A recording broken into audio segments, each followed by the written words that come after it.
后来乡亲啊，这个花莲马大安溪的邦山湖1楼，这个大水灌入去光复乡的市区，即摆各地头也搁继续咧救援。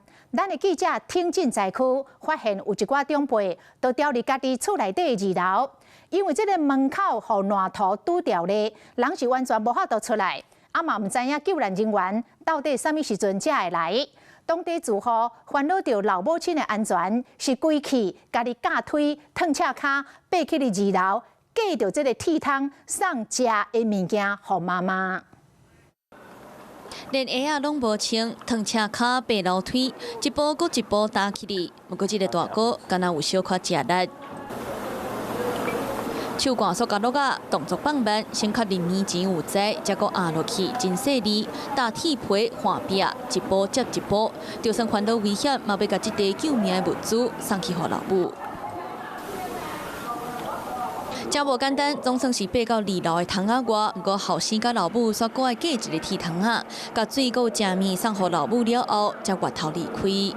其他边的2侧呢，其实都还有一些居民呢，他们是还受困在其中。那因为他们的铁门呢，就是被这个泥巴呢给封住了，导致他们呢都没有办法就是来脱困。因为世界拢需要救援，想要等人来破坏桶仔，恐惊过一段时间。那个工程队那个泥沙那么厚，前后都是。